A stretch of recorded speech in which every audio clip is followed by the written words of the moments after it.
Morning life farmer.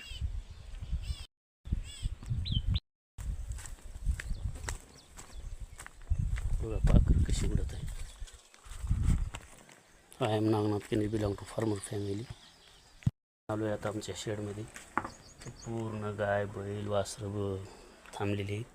आता बैल बसले, इकडे वासराची जोडी कशी थांबली बघा. ही वासरं जोडीनं कशी थांबल्या, शांतपणे थांबलेली आहे. वासरं बघा हे कसं थांबलेत शांत. शेतकऱ्याचं असं जीवन असतं, शेतकऱ्याचा शेडगोटा असा असतो. पाखरं आरडत आहेत. सूर्योदय होऊन सूर्योदय वर आलेला आहे. आकाशात पाऊस पडण्याची शक्यता नाही. हवामान अंदाजानुसार पाऊस पडणार नाही. शेतकऱ्याच्या पिकाचं नुकसान होणार. आपण गोट्यातील गायी आहेत बाहेर बांधलेल्या. पाखरं कशी किलबिलाट करत आहेत.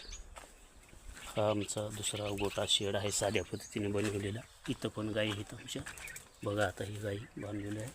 हा व्हिडिओ शेतकऱ्याबद्दल शेअर करा, चॅनल सबस्क्राईब करा. शेतकरी जीवन कसे असते, पशुपालन गाय कशी असते, देशी गाय पालन हे मी दाखवत आहे. हे आमचा गोटा साधे हे खेडेगावातील सकाळ, म्हणजे गावाकडील शेतातील सकाळ.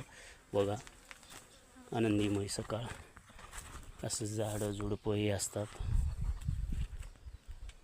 हा आमचा सोयाबीनचा 4 एकरचा प्लॉट आहे इकडला.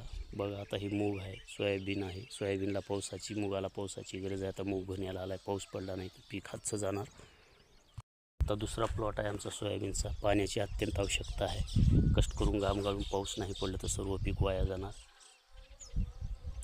शेतकऱ्याबद्दल तळमळ असेल, अन्नदात्याबद्दल श्रद्धा असेल तर हा व्हिडिओ शेअर करा, चॅनलला सबस्क्राईब करा. बळीराजा हा भगवानचा